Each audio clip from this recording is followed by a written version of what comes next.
Alors, à cette heure-ci, on va aller jaser avec des gens d'ici. Aujourd'hui, il s'agit de M. Marcel Larochelle, qui est producteur à Séricole. Bonjour, M. Larochelle.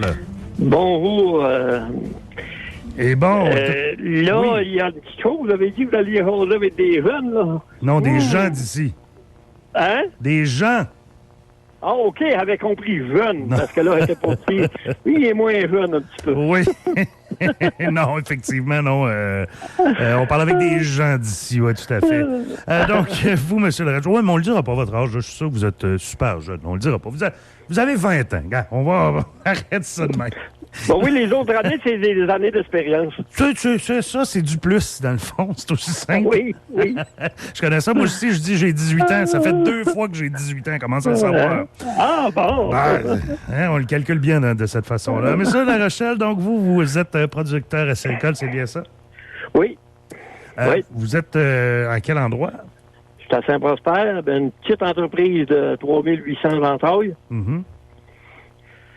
Et vous faites... Fait que c'est ça, là, les préparations, nous autres, comme pour moi, dans le mois de janvier, aller même au 15 février, une petite entreprise comme moi, ça grouille pas beaucoup, là, à part les tempêtes qu'on a eues, les tempêtes de vent, là, ça l'a fait sortir tous les acériculteurs parce que il y a eu beaucoup d'ouvrages dans nos érablières.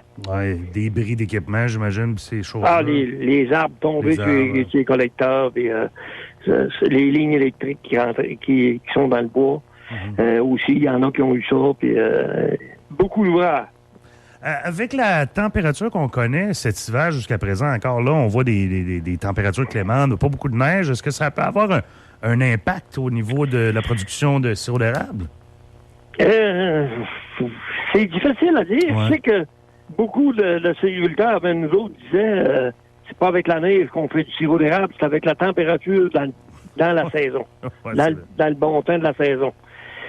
Si je me réfère à regarder notre président, dans le temps que j'étais président de mon secteur, M. Beaulieu, qui était Saint-Jean Valleyfield, il nous disait tout le temps, moi, il a à peu près jamais mis de raquettes pour entoyer chez nous. OK.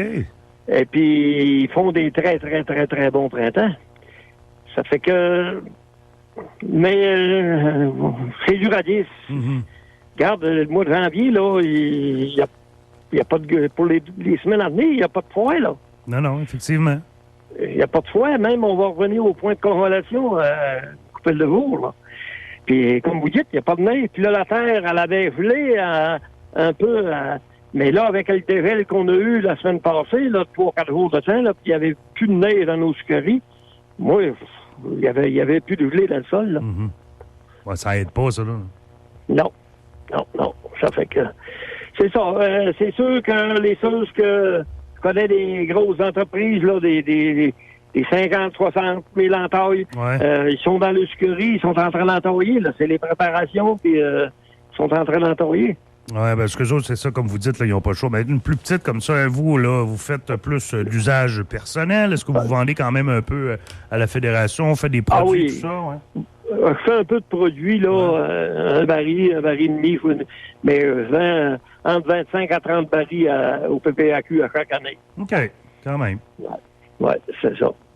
Et puis, mais j'imagine que vous faites ça depuis plusieurs années maintenant, M. Larochelle? Ben, moi, c'est de père en fils. À l'âge de 8, 9 ans, 10 ans, je courais les érables avec un cheval avec mon père. Et puis, là, ben, comme je vous disais au début, j'ai dingue 20 ans, mais j'ai 51 ans d'expérience. Oui, c'est ça, exact. Si vous additionnez les deux, là, ça me fait de l'expérience pas mal. Oui, il y a pas mal d'expérience, en effet. Et quand vous dites on faisait ça à cheval avant, mais oui. Commencer avec des fours, là, courir les chaudières, là. À cette heure, c'est différent. C'est une autre chose, là, complètement. Et là, vous dites de père en fils, là, j'imagine que vous continuez la tradition. Ça se passe comment chez vous? Ben, la tradition, vous voulez dire... votre fils. C'est tout autour de moi, puis... si mon père tomberait dans la cabane, il serait complètement perdu, là, parce que, comme on dit des fois, c'est quasiment tout à piton, cette heure-là. Ouais. Moi, je m'occupe de mes tubes à tubulure pour les bris qu'il peut y avoir pendant les sucres. Et puis, c'est mon épouse qui fait bouillir. Moi, je m'occupe du sirop quand les réservoirs sont pleins. C'est moi qui transfère le sirop. Parce qu'à part de ça, là, mon épouse a fait bouillir, puis elle est aussi qualifiée que moi, là. Ça fait que c'était pas ça dans notre temps, quand elle était jeune. Même quand j'ai arraché l'érablière, elle que j'ai aujourd'hui, mon épouse elle s'occupait de bouillir, mais c'était au bois dans le temps. Oui, c'est vrai, c'est vrai. Là, c'est à l'huile, tu sur le piton, puis tu surveilles les cadrans, puis c'est fait, là. Oui, ça part, c'est ça. Ça part, c'est ça. Ça fait que... Et là, vous allez il y a souvent cette question-là qui revient, là. C'est quoi le meilleur sirop, là? C'est quoi la couleur du meilleur sirop? Moi, je ne sais plus les foncés, plus j'aime ça, mais il y en a qui c'est pas ça. Non. Moi, je vais vous dire, là, vous avez un peu raison. Là. Ouais. Le meilleur sirop, c'est le sirop à peu près dans le... C'est pas le premier qu'on fait. Si je prends mon érablière, mettons, je fais 30 barils. Si j'ai du détail à faire, m'attendre d'en avoir 7-8 barils de fait, parce que là, le bon goût d'érable va arriver. Là. OK. Et je ne prendrai pas de l'extra clair. Là. Ouais, c'est ça. Hein? Je vais prendre la deuxième catégorie.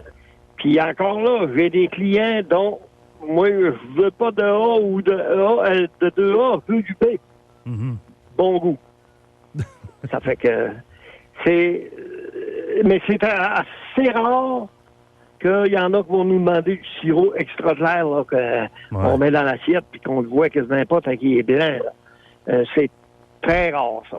Très rare. Ça se vend quand même un peu, mais oui, effectivement, c'est plus rare. Là. Moi, pour en avoir déjà goûté, je te dirais que c'est pas... peut-être au niveau des recettes, là, mélanger ça, ça fait, mais manger des crêpes, là, je pas triper, mettons. Là. Manger des crêpes, puis si vous voulez une bonne pudding chômeur qu'on appelle, là, faite au sirop d'érable, là, ben, c'est avec un sirop plus ambré qu'on appelle aujourd'hui, là, un B avec un bon goût d'érable, là, c'est pas battu encore. Là. C'est le meilleur. Oui, en effet. Je vous suis là-dessus. Ben, merci, M. Larochelle, d'avoir pris le temps de nous parler aujourd'hui, puis bonne année, puis bonne récolte pour les prochains mois. Ben, moi aussi, je vous souhaite une bonne année à toute votre équipe, puis je vais en profiter en même temps pour souhaiter une bonne année à tous nos auditeurs, parce qu'il est quand même 21 ans président de la région, fait que plusieurs m'ont entendu à tous les ans. Fait que je m'en profite pour leur souhaiter une bonne année et une bonne saison. Ben, merci, M. Larochelle. Une belle journée à vous. Au revoir. Au revoir. Salut.